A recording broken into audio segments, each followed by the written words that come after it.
Great. Well, welcome everyone.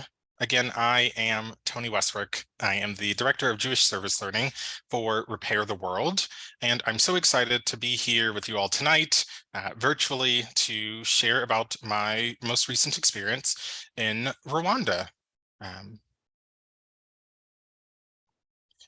So I had the opportunity to co-lead a trip this past January, this January, with Repair for our Jewish Service Alliance through Olam. It's a mouthful. You might be asking yourself, what is the Jewish Service Alliance? The Jewish Service Alliance is powered by Repair. It's a coalition of 40+ Jewish organizations dedicated to enhancing and expanding service opportunities for young adults. Most of those young adults are Jewish, but not always.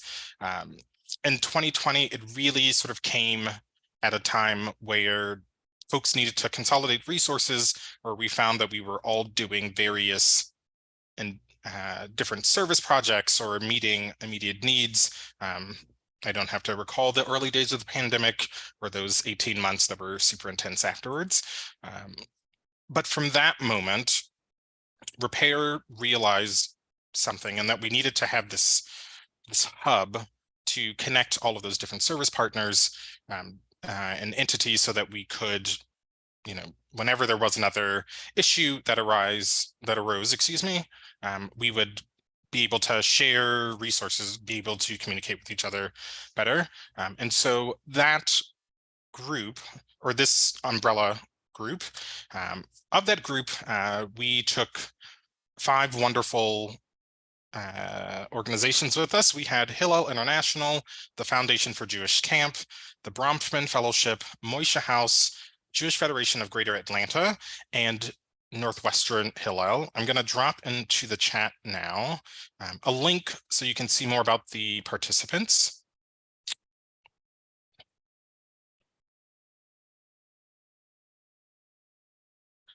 And the thing that all of these organizations have in common is they all either are actively doing service as a core part of their work, or they want to be doing, or they're sort of in the beginning stages of that journey. And so we felt like this was a good trip to bring folks together. They had to apply, they were interviewed, and so this was the cohort. So why Rwanda? We could have gone to Chicago, we could have gone to New York, but why Rwanda?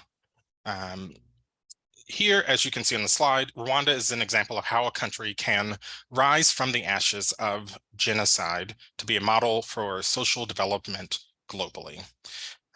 The 1994 genocide served as a critical and defining moment in Rwandan history. In the country's post-genocide shift towards peace and reconciliation, the Rwandan government prioritized instituting this really fantastic idea, really drawing from traditional practices and values, called Uganda, a monthly national holiday committed to local volunteerism and service.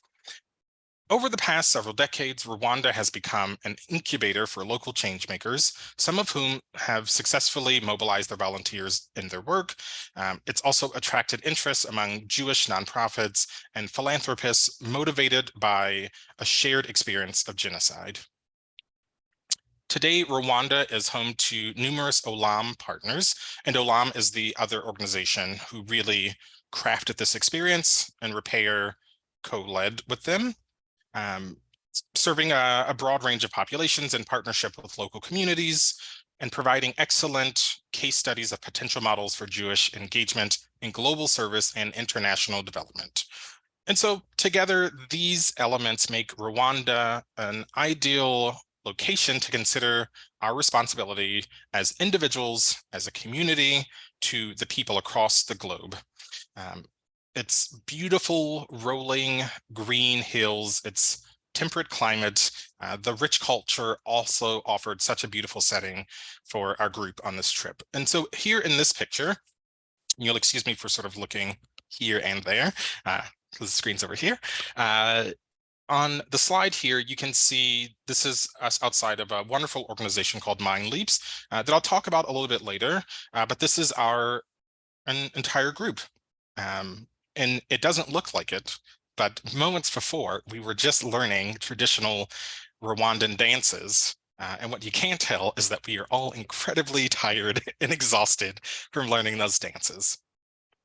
To give you a better sense of the context, we're gonna talk a little bit about the history, colonization, sort of modern day genocide, post-genocide. Yeah. Oh, just to help you sort of locate where Rwanda is on the map. It is here in East Africa. It is just below the equator. And from Chicago, which is where I am currently located, it was a 20+ hour flight there. Chicago to Addis Ababa in Ethiopia, and Addis Ababa to Kigali, which is the capital city of Rwanda. On the way back, it's close to 27, 30 hours because we went from Kigali to Addis Ababa to Dublin for some reason, and then back to Chicago. And you can imagine my shock when I landed here in January, having left an 85-degree green climate and came back to snow. Okay. So by the 17th century, sort of pre-17th century, you had three very distinct groups. And this is, even for Rwandans to explain it, it's a little tricky. You had three separate groups. You had the Hutus, Tutsis, and the Twa. The Twa is the term the Twa people like to go by. Folks not within the Twa peoples call them or have identified them as sort of the pygmy group. But for the sakes of this talk and just sort of moving forward, we will refer to them as Twa. And the Tutsis had established a kingdom from sort of the 17th century to present day Rwanda. And in that kingdom, Hutus, Tutsis, Twa were all living together. It was both a social designation. It was also a economic designation.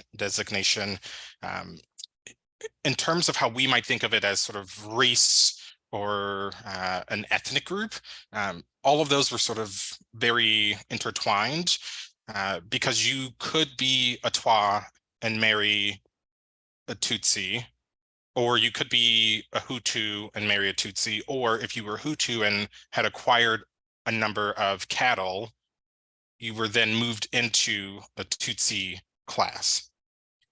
It sounds confusing, I know, but there were lots of these sort of fluid intermarriage, intermingling. The languages were almost identical, religious practices almost identical, cultural practices almost identical. Fast forward to 1884, where Rwanda becomes part of sort of German East Africa, marking the beginning of the colonial area. After World War I, Germany sort of lost it, gave it to the Belgian administration. And as of 1920, it was part of sort of the UN Trust territory, Rwanda or Rwandi, two different sort of iterations of sort of historical names. Both the Germans and Belgians, as they were colonizing, came in and really promoted Tutsi supremacy theories, considering that the Hutu and Tutsis had become separate races. Again, that did not exist before colonization. It existed as colonization was happening, and you have these outside forces who are really stirring the pot and sort of breeding this separation. Here on the slide, you can see this is an identification card from the Kigali Genocide Memorial. And you can see just under this woman's photo how she's identified and who to is checked. And I don't know if anyone speaks I don't Belgian, but you can also see those classifications there. In 1959, 3 years before independence from Belgium, the majority of the ethnic group, the Hutus, overthrew the ruling Tutsi king. And then over the next several years, thousands of Tutsis were killed in retaliation, and some 150,000 were driven into exile into neighboring countries. And later, these children of exiles formed a rebel group, the Rwandan Patriotic Front, and began the civil war that some of us might be familiar with in 1990. So I won't spend so much time on the genocide, only to sort of just give it, I think, its piece in this narrative and the Rwandan story that it deserves. Along with the war, you had several political and economic upheavals, which only exacerbated ethnic tensions, culminating in the genocide that started in April of 1994, which was a state-orchestrated genocide where Rwandans who had been living side by side with each other, neighbors, teachers, friends, in some cases, they were husband and wife, started killing millions of or almost a million. If you ask Rwandan officials, it's over a million. And if you ask UN officials, they will say it's under a million. I tend to believe Rwandans who lived through this. A million of their fellow citizens, and really approximately 3/4 of the Tutsi population. There's a really incredible book that was written post-genocide, which this quote comes from here. Never before in modern memory had a people who slaughtered one another, or whose in name the slaughter was carried out, been expected to live with the remainder of the people that was slaughtered, completely intermingled in the same tiny communities as one cohesive national society. And that quote comes from Philip's book, We Wish to Inform You That Tomorrow We Will Be Killed with Our Families. It's available where most books are available. I checked it out pre-trip. I'm still reading it again, rather. It just really helped concretizes the experience that I had in Rwanda and what I learned in Rwanda. And just to give a touch of how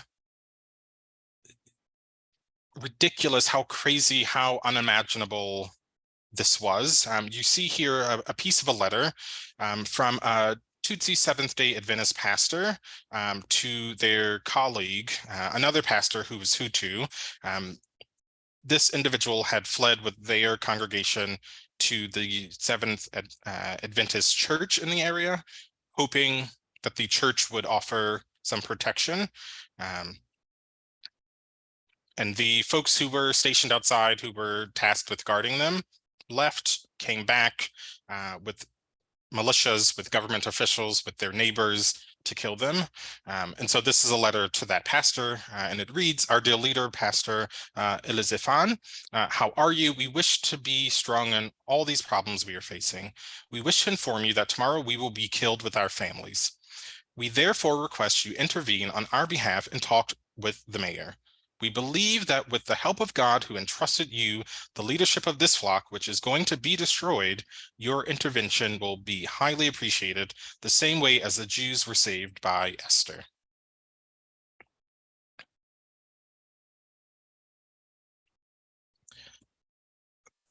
Again, that's just a touch of sort of the insanity, having not lived through it and only sort of been able to sort of tap into that.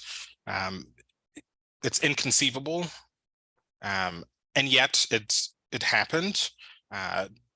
The genocide was carried out roughly within, a 3 to 4 month span in which folks were brutally murdered.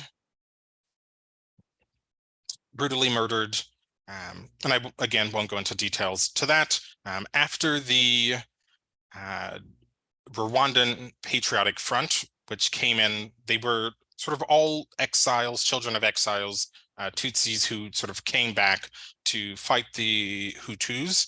And I'll talk about President Paul Kagame in just a moment.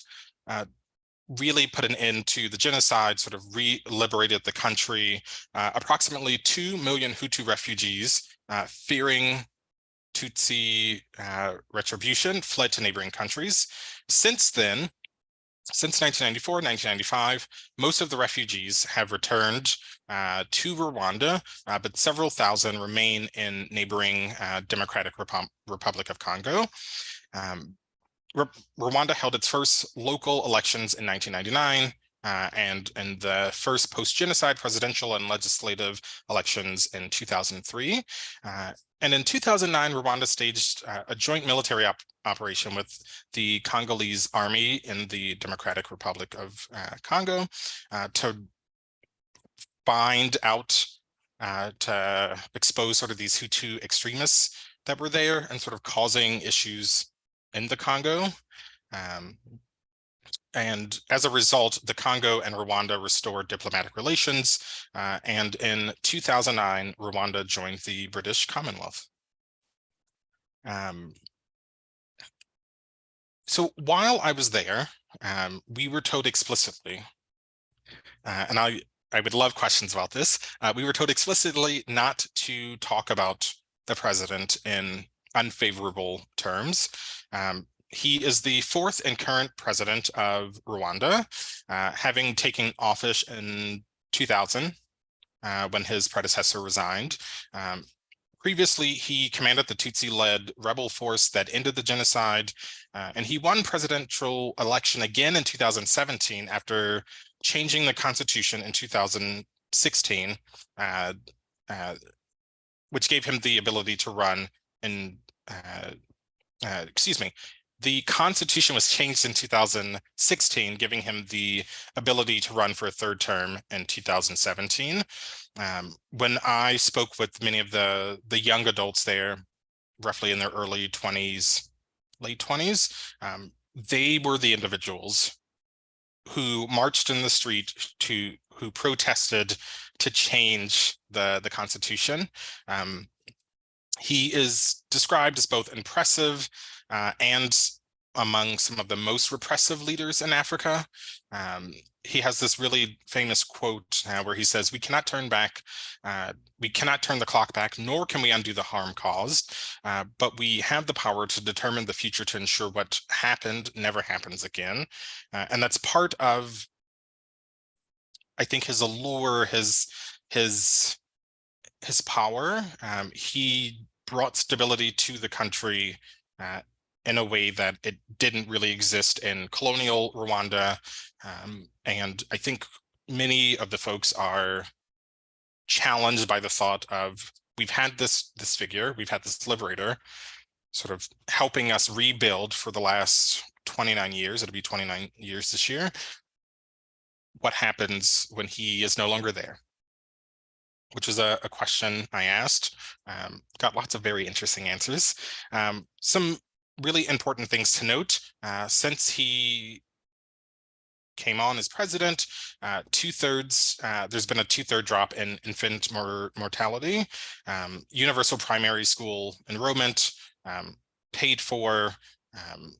One of the things that we'll see in a few minutes is a way to sort of prevent another genocide from happening, making sure folks know about the genocide, know all of the harmful ideologies that led up to it.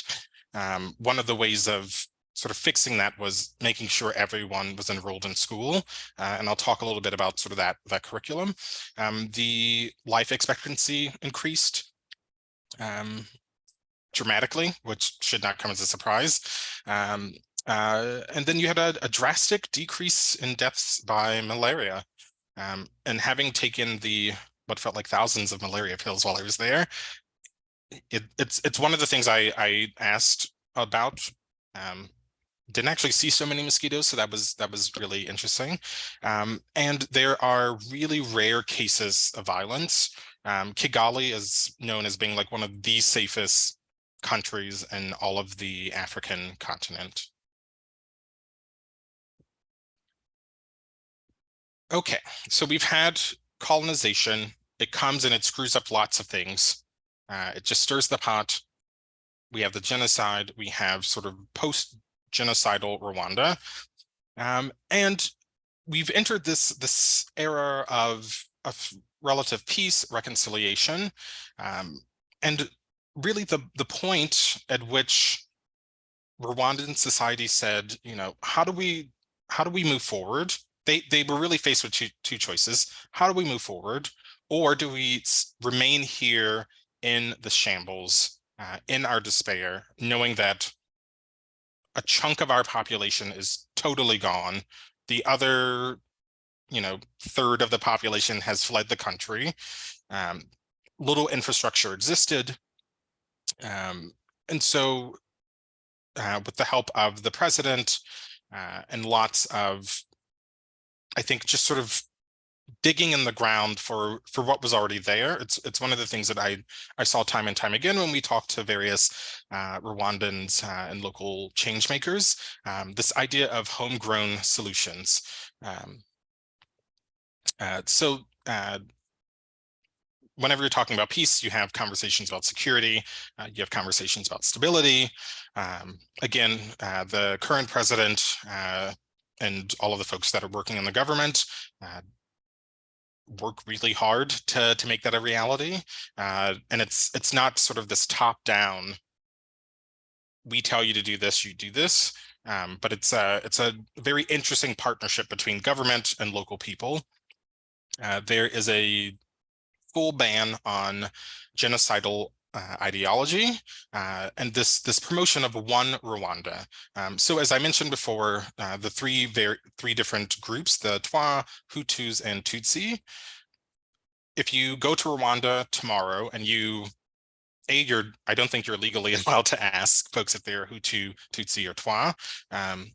You can sort of figure things out and if they start sharing about their family, you very clearly see their pieces missing, their family members that are missing here or there, or in terms of folks' narratives of how they survived, it sort of becomes very apparent. But it's just not asked. Everyone identifies as Rwandan. The young folks identify as Rwandan. Old folks identify as Rwandan. It's taught everywhere. That's the communication that's put out, and it's just it's a really interesting sort of notion in the sense that I think when we think, or at least when I think about the idea of being an American, I think based on the various folks who are on this call, you might have a very different idea or definition of what being an American is based on your lived experience, and it might be different from me and it might be different from the other person. But in Rwanda, all of those differences sort of get melded together as Rwandan. I think it's really important to sort of pause here for just a moment. And you can see here the woman in the red and the two gentlemen on her side. Rwanda really has taken very traditional ideas and reintroduced them back into society. And one of those ideas is, again, sort of reconciliation. And so there are 7 or 8 reconciliation villages around Rwanda in which perpetrators of the genocide and victims of the genocide live side by side, are neighbors, their children and grandchildren are playing together. It almost looks like pre-genocide when many of these folks were living in community together. And so the two gentlemen on the side here of the woman in the red, she lost many of her family members in the genocide and survived. The two gentlemen, or committed crimes, murders, and the way that this community works. So many of the perpetrators fled, never returning to Rwanda. When the military came back in, or when the Patriotic Front came in and sort of liberated the country, jailed millions of what were Hutu men who committed these horrendous crimes. And part of the justice system, sort of this, there's a word for it in Rwandan, gakaka. It's community justice, where you bring the entire community together. It's sort of governed by the elders of the village. The person who is wronged brings it before the community, discusses it, and they figure out some sort of solution or what the punishment might be. Again, going back to these very traditional models, these gentlemen here, it's a system within the prisons where they have to express real remorse, and it's not enough to express remorse, but in order to repair that harm or to attempt to acknowledge it, they have to find their victims, if they are still alive, or someone from the family, ask for forgiveness, and it's not on the victim to forgive. But when speaking to this woman here, and I'm forgetting her name at the moment, but when speaking with her, she said the only way that forgiveness was possible for her was through, the grace of God, because she didn't realize how holding on to all of that anger, holding on to the hurt, which the hurt never goes away, she told us, but holding on to that was it was showing up in all sorts of ways that she didn't realize. She went on to get married again, have more children, and wasn't sort of connected to them emotionally as she had been to her previous family. Started having all of these ailments because she was holding on to all of that. This village, again, it's like one of 7 or 8, is really, really quite remarkable, because I asked myself the question, God forbid something like that should happen to my family or someone that I know, and the perpetrator came to me. I don't know if I could forgive. Again, just going back to the homegrown solutions. So in 3 distinct areas, you have governance and justice, the economy, and social welfare. Here is the model of the Gakaka, excuse me, where you have the village elders who are here and here, and the perpetrator. In this case, I don't think this is like a serious thing is murder, but it's a great example. As you can see, that it's not folks who are removed from the community, sort of the way that our systems are, that are appointed and are supposed to have the best interest of the people. These are folks that are living in your neighbor. And so you're trusting the wisdom of the elders, you're trusting the wisdom of the folks around to sort of give you a fair, just treatment, judgment. In terms of economic, Rwanda is a very cattle-driven society. And so one of the things that the government has really been doing is sort of increasing the number of cattle while working to reduce poverty. Rwanda is one of the youngest countries in Africa, but also one of the poorest. And so tourism is a means of revenue and development. You might think you want to go to safari in Nairobi or in other places in Africa. And while we were there, we saw signs of essentially saying, why go there when you can come here? You have all sorts of sort of topographical just oddities and beauties of the country. You've got lowlands, you've got deep rainforests, you've got mountain gorillas. And so the Rwandan people have really looked in the mirror, looked to see what they have around to say, how can we sort of lift ourselves up out of this? And in terms of social welfare, integrating livestock and crop farming that will lead to better livelihood, better diets, and better agricultural output. Here is a neighborhood just outside of Kigali. You can see the bright colors. You can see sort of the hills. It's known as the land of 1,000 hills. Most of this is like banana plantation. It felt like everyone had a banana tree in their backyard. And again, going back to the cattle piece, because much of the water that comes out of the tap isn't drinkable, they have these milk and water stations where folks can fill up their water for free. And if they want shelf-stable milk, they can get it at a nominal price.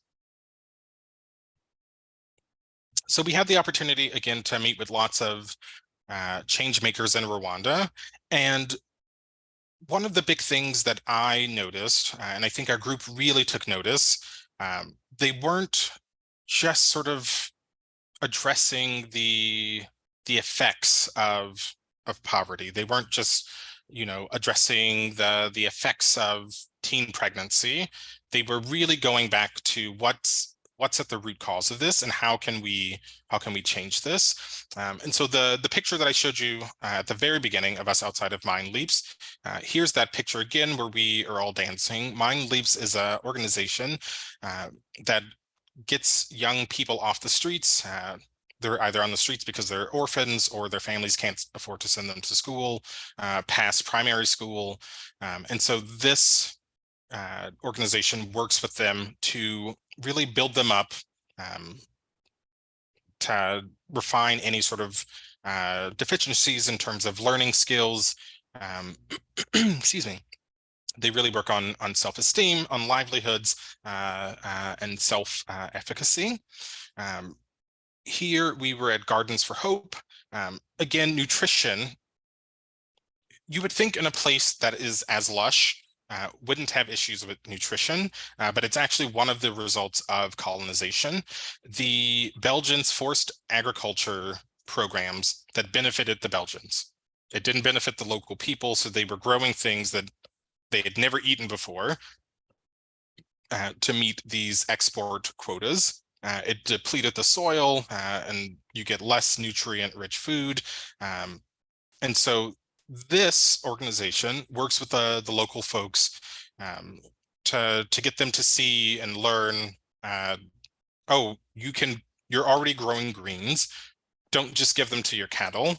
You should be eating those greens because they are full of all of these vitamins. They're great for you.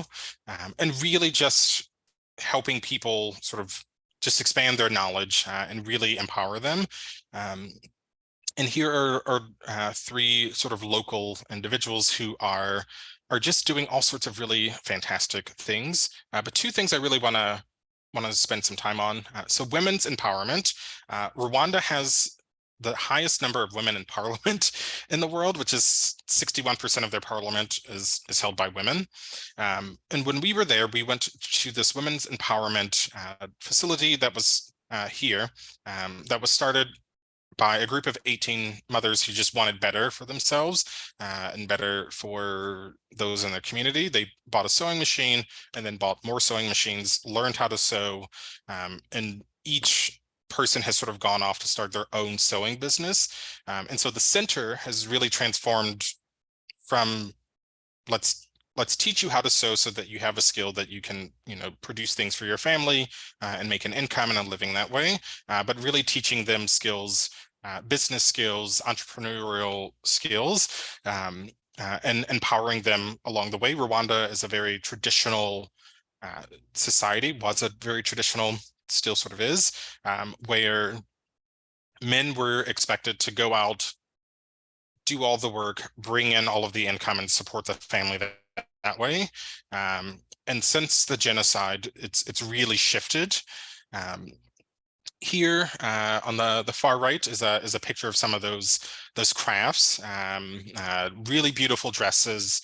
I bought, I think, a tablecloth, some napkins, several baskets, really, really fine crafts that these individuals are producing themselves, selling both for the local market, for a tourism market, in a way that isn't exploiting them, and that it really, anything that's sort of going out is coming back into the community to nourish and support the community that's all around.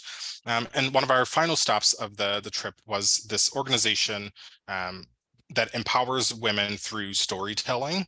And so getting women to think about what their stories are, how to leverage those, and how to sort of capitalize on it. And it's both sort of women's empowerment and an act of healing. And you might recognize one of the words, well, I guess three of the words, in this next slide of excuse me, the Agahozo Shalom Youth Village. Really, really phenomenal place. This was started, oh, I have the wrong slide, sorry. So Agahozo is the Kinyarwanda word for drying of tears, and shalom, as we know, is peace in Hebrew. And so this youth village is actually modeled from an Israeli youth village in the north that really brings in students and young people who are right at that high school age, who are probably the most vulnerable. Again, either their parents can't pay for them to go to high school, they are living on the streets, they are orphans themselves. This was started by a South African American Jewish woman who saw the need, and instead of just sort of coming in and saying, I know best, I've done this for 20, 40 years, let me tell you how to do it. The village itself sits on what was 96 individual farms. And so she went to every single farmer, brought them together as a community, and really sort of made her pitch. And she said, if even one single farmer doesn't want to sell, then I'm not gonna buy parts of it and not have all of it, and sort of have folks sort of at each other's throats. And so there was community buy-in for creating the space for the young people that were both in the community, sort of on the outskirts of the community. How can we bring them in? How can we empower them? It has a really interesting model. There are several houses for boys, houses for girls. Each house has about 20, 25 either boys or girls. Each house has a mama. All of the mamas, as we later learned, were all victims and survivors of the genocide, many of whom had lost their families. And so when we asked the question of, why do you do this? Mama Gloria, who we had met with, shared that this was, for her, this was a way to sort of heal that harm. She was able to pour into hundreds of kids the love that she wasn't able to give to her own family anymore. And so it's a really beautiful community. It's a very intense community in terms of schooling. I believe their school day starts at 8 a.m. and ends roughly around 6. They all live in the village, and then for holidays they're allowed to go home. What you're seeing here is sort of village time, which was on Shabbat. This picture was taken by one of their photographers. I think you can see us here sort of in the very front row. And it's effectively a self-esteem boosting talent show.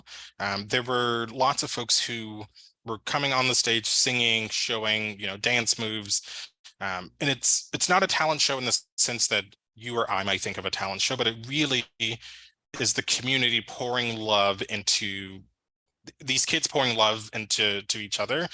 There was one young man who, towards the end, came up as part of a fashion show, and really we thought he was like the really popular guy. And one of the students next to me said, "Oh no, he's been here for 4 years. He's never gotten on stage. Like, he's actually very quiet." And when he walked on stage, you would have thought, Beyonce had come onto the stage or some other big name, and the kids were all, shouting his name and really cheering him on. And they did that for literally every one of their peer group friends who were there. I talked about tourism. I won't spend so much time on that. just some sort of current issues that Rwanda is facing. Overcultivated land, because of sort of colonization and where folks were post-genocide. They're reintroducing a lot of sort of traditional practice that will give land time to heal and sort of return some of those nutrients while they find other ways to sort of produce crops. As I said, the president has been in power since 2000, and so there are lots of issues that sort of have come up, continue to come up: freedom of expression, freedom of speech, gender and sexual identity. Overall, there's low domestic savings. There's shortage of skills. There's a high rate of teen pregnancy, and there's a real difference between the urban areas and the rural areas. And the government and the change makers that we met with are trying to address both.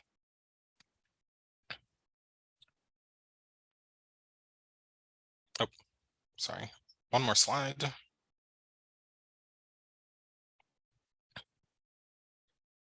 And so really some of my takeaways: ethical partnership should be at the forefront of any sort of service or volunteerism that folks are doing. Forgiveness is possible after great harm is caused. I don't know if I could have done it, but I've seen it in work. I've seen it in practice. There is a collective responsibility and a need to sort of restore the social order. There's resiliency in listening. There's resiliency in learning from folks. Humility is a huge sort of takeaway from this experience. Peace and stability are possible, but then again, you have to ask yourself at what cost. We saw in the previous slide, freedom of speech, freedom of expression, not in similar ways that we have here in America. And we can't and shouldn't be looking at some of these issues outside of America through particularly Western lenses. It was one of the things Rwandans told us. Our group was very up to date on all of the language, the PC terms, and they were like, "This is great, but the reality is, this concept or this thing that you're saying actually doesn't work here in Rwanda." And then finally, there is, I think, a Jewish responsibility in terms of both helping our local communities and helping the global community. Achdut, this idea of solidarity. When the community, and this comes from the Talmud in Ta'anit 11a, when the community is in trouble, do not say, "I will go home and eat and drink, and all will be well with me." Rather, you should involve yourself in the community's distress.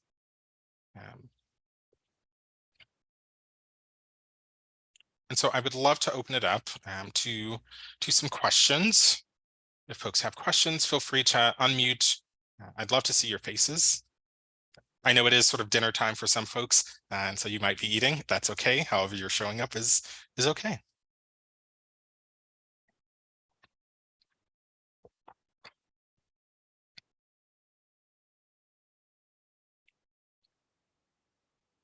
No questions?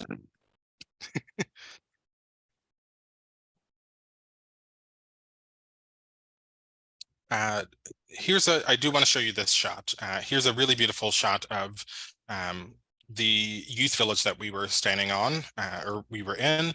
And as you can see, sort of the thousands of hills, this picture doesn't do it justice, because sort of just down this ridge, there was another large ridge. There was a lake over here. There were a lot of hills. I got a lot of steps in while I was there.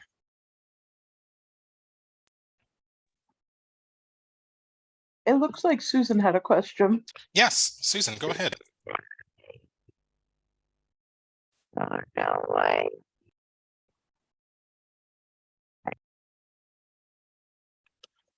Susan, I'm having trouble hearing you. Maybe if you can put it in the chat.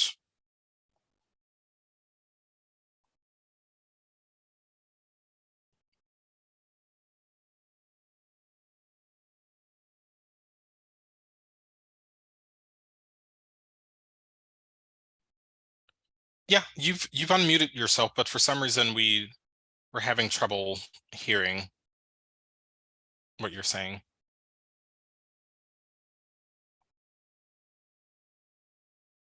Yes. Oh, fantastic. Um, we have a fantastic partner here, Susan, who is an OLAM member. Susan, would you like to?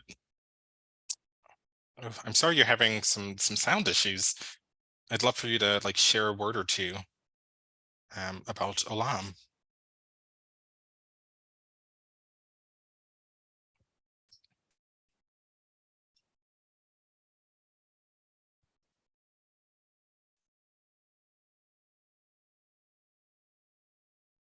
Oh, yes. I'm gonna mute you and then let's try this. Ask to unmute.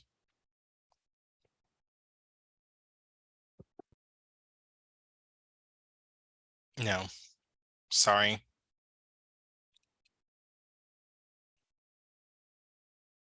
Other questions while we try to figure out some of these technical sound issues? Yeah. I'm wondering what it's like to having gone through that experience to try to bring it home. Mm, What you're describing is a lot of what it looks like in that context. And you're seeing a lot of healing practices and what they look like in the Rwandan context. And you see them in that context, and then you come back and you're here in our context. And does it make you want to think about how those healing practices can be applied in our context, how they can be transferred, how we can learn from them? How does it make you see things differently here? Um, how does here look different having been there? I love the question.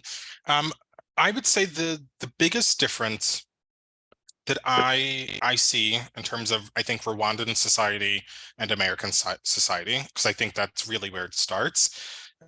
In Rwanda, uh, we had several folks from government officials. Whoops. From government officials to sort of our bus driver to our tour guide, telling us that there's been a real shift, I think, in sort of this post-genocidal Rwanda, where this idea of being one Rwanda is really, really central. And so if I am in abject poverty, and Susan helps me take a class, I've go from that class and I start a hair cutting business. Instead of me, doing the hair cutting business, making enough money, and then moving sort of to the big city, I'm gonna teach the other young guys in my community how to cut hair to then, just better their lives. And it's really what we saw with the women's center, and I apologize, I'm like blanking on the name right now, where the women that started this 20 something years ago still live in the community. They didn't their lives have improved. They've been able to send their kids to school. They can buy a little more food now, but they didn't leave the community because they sort of moved up into a different social class. I think here in America, when folks either get a higher paying job, they have some sort of mobile upward mobility. Um, it like it changes. I think of my parents, for example, who like didn't grow up with any money. My father was the son of sharecroppers, was a sharecropper himself in the 50s. Moved to St. Louis, and like I don't think they took the other sharecropping black folk in rural Tennessee with them outside of their immediate family. And it feels very community oriented. I know that's not the case everywhere in Rwanda, but from the folks that we talk to, that is the feeling, is that if I am going to do better or move up, then I'm going to take as many people around me, and it's not me just doing it for myself. And I think the other big lesson, which in my rule at Repair, we really, it's one of our core values. It's one of our driving values of strengthening one another. And that work and those relationships with us as a service partner coming in and helping a local community, it really is a true partnership. That means we're having some uncomfortable conversations. It means that we are really listening to what the community needs, trying to match our skills or the skills of our volunteers with those needs, and really sort of partnering in a way that isn't, I'm Tony, I know what's best, so let me, just come in and do everything and then leave, but really being in true relationship. Yes, I just saw your comment in the chat, Susan, so thank you for that. And one of the things that I've seen from the OLAM partners that we've worked with is that they're in real relationship with local Rwandan change makers and community folks. Even if they're living in Israel, they live in New York, they're traveling back and forth, and it's not, I think often folks are checking sort of the Western gaze at the door and saying, you tell me how I can help you, which in my experience, both here in Chicago and in St. Louis, hasn't always been the case. Other questions?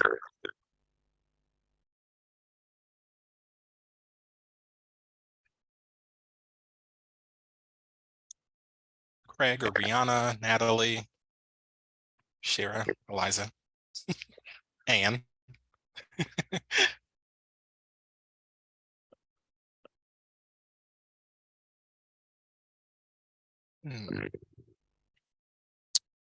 Yeah, Susan, I'm so sorry you're like having, I would love for you to share.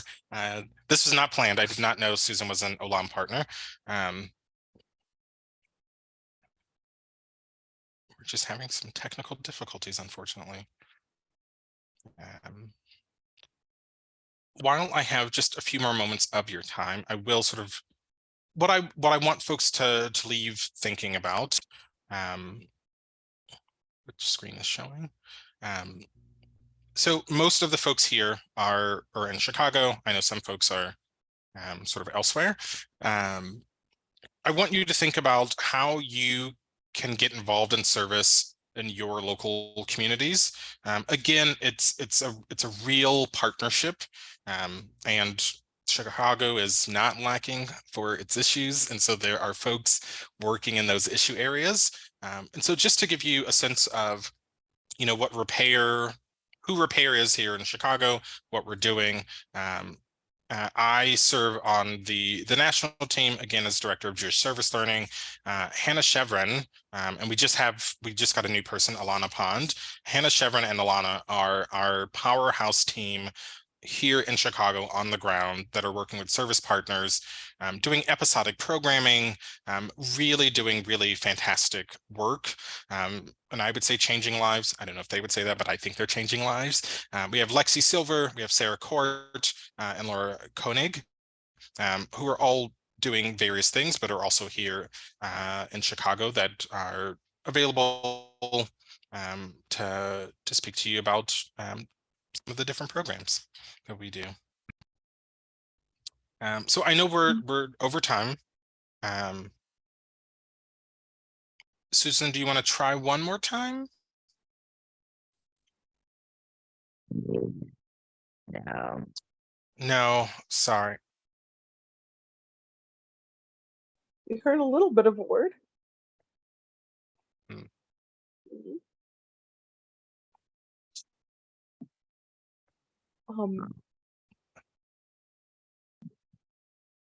Anne, is that a question? Yeah, it was. What do you think as Jews? I'll speak for Chicago because that's where I live. But what do you think as Jews within Chicago we can do? What can we do to incorporate some of these things?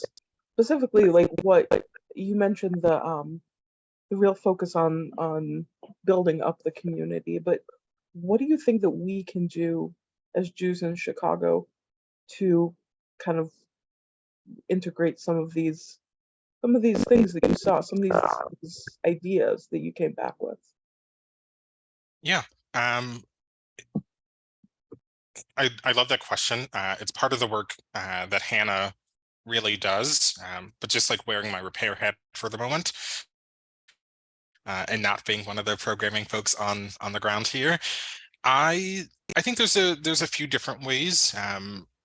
I know that we're in the same synagogue, but if you're a part of sort of an organized Jewish structure, whether that be a synagogue, whether that be some sort of youth group, um, I think just examining your community, who, and I mean sort of outside of the walls of your synagogue or your youth group or your 20s or 30s group, who are the folks in your community? What are the issue areas, either that you're seeing firsthand or you're reading about, you're seeing on TV?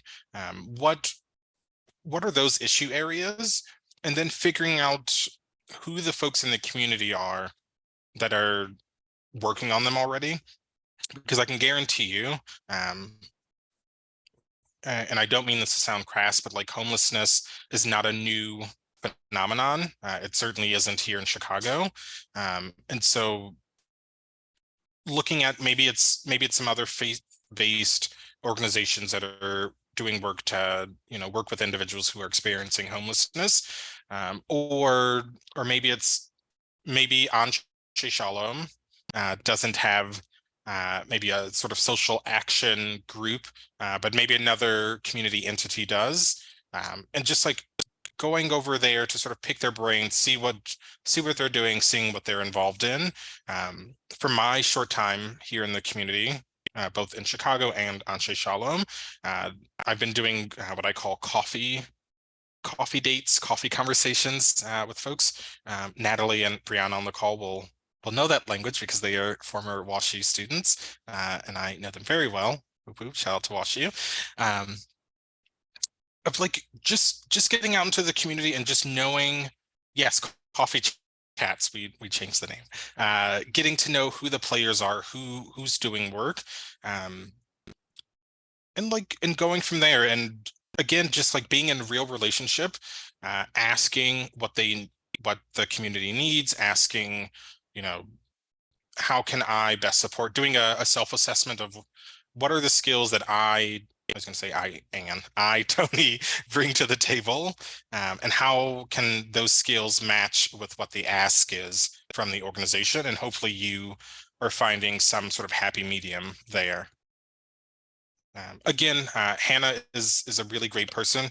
At the moment, we're doing lots of sort of like episodic, sort of one-off programs. Excuse me, mostly because of sort of capacity. For example, in our sister city in Detroit, they have a bigger staff. They have fellows. They have a youth, like a teen and youth program that they run. And so it really just depends. Wherever you feel like there's an issue, there's something that's not being addressed. Simply Googling it is always helpful. And I think just trying to figure out who the folks that are already doing the work in the community are, and how can you sort of add to that, and not coming in being like, oh, I'm Anne, I have 30 years of experience with nuclear fission, I'm going to show you how to like redo your energy systems. They might need you to just make peanut butter and jelly sandwiches. And you have to say, okay, I have two hands. I know to hold a knife. I know to go in the jar. And go from there. Thanks. Yeah. One last question. Again, I know we're at time, and so I want to respect people's time. If there are no more questions, I am always happy to talk about this experience. I have a ton of photos, both on my phone, and because I am a bit older, I had them all sent to Walgreens and printed out. So I have tons of actual photos, which will make my mother very happy. I just want you to think about how you can get involved in your community. Again, I know most of the folks are here in Chicago. Some folks are in St. Louis. Some folks are currently in Seattle. I appreciate you all being here, but think about how you can get involved in your local community. Who are the people or the organizations that are already doing really important work, and how can you come in as a true partner? One of the best pieces of advice that we got from a former US official who's now in Rwanda doing work there. He said, you know, when I got here, I just had to shut up, sit down, and listen. And so that would New Jersey too. Yes, thank you, thank you. And so that would be, you know, my recommendation. If you have found that partner, very nicely, you might have to shut up, sit down, and listen, and just really hear the needs of the community and figure out how you can partner together. And I'll put my email in the chat, so folks can join if they would like, or you can feel free to email me. I think that's the right email. And so I would just like to say thank you so much for being here and taking the time out of your day to spend, you know, an hour and 8 minutes with me. And I hope you all have a wonderful evening.